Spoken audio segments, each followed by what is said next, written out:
Hi, my name is Christie Aitken, and I am delighted and honored to be here to talk to you today about Near His Heart and the role that it has played in the life of my family.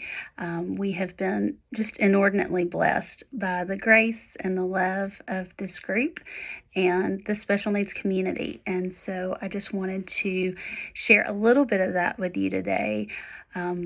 Basically, I remember the first time we ever went to a Near His Heart dinner in Auburn. And at the end of the dinner, my son was very young. And at the end of the dinner, we had the meltdown of all meltdowns. And I say we because it was a group event. And some of you know exactly what I mean by that. It was, I laugh today because it's a distant memory. And I know the grace that God ushered in the middle of that. But it was very hard. He cried, I cried. Pretty sure some friends that walked through it with us probably cried too. But what I saw through that was something that kept us coming back, not only to this community, but to the Near His Heart dinners. He was just overstimulated, and it was a hard night, and I know so many of you walk through that and so much more. So I want to stop here and just say that I see you, and you're not alone.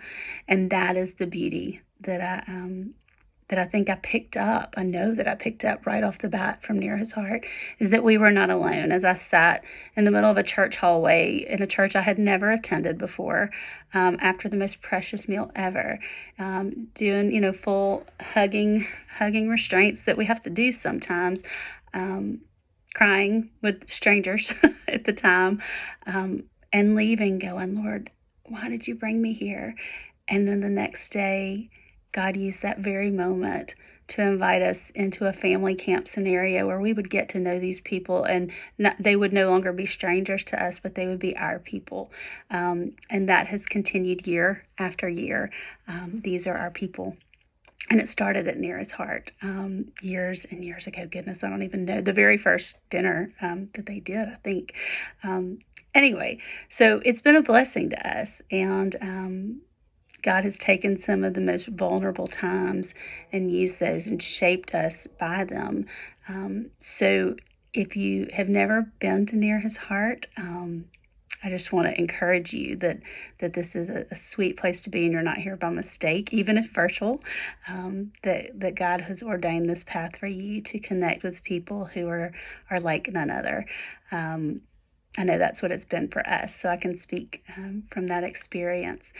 I would just say that our entire special needs journey, special needs and unique learning, and we have kind of been double covered at my house. I'm a single mom to some out of the box learners who have dynamic minds and some unique needs. And what I have found is at the place where I say, Lord, I just can't anymore, that He has never left me to do this alone. And this community is a perfect example of that, is that we're just never alone, and you aren't either. So I hope that you hear this, and whatever your story looks like, mine is autism and dyslexia and some sensory fun and sometimes not fun. And COVID has been extremely hard for us. I know it has for many of you as well. This is a weird season that we're in. It's a hard, often heartbreaking season. But what I have also seen is the glory of God in the middle of it, and that He is good and He is faithful, and our families are not forgotten. So I was supposed to share my story. I think I've kind of gone in and out of that, but I think the resounding theme, no matter what part of our story you look at, is that God is good. And Lisa TerKeurst, I believe, says that He is good at being God. And He is. And He loves you, and He loves us, and He loves our families. And I'm so glad that you're just looking at connecting with Near His Heart. Whether you already have, you're returning, it's your first time, you're welcome here, you are loved. And I just can't wait to get to know some of the new faces better. And I think that's about it. So never alone. Thanks, guys.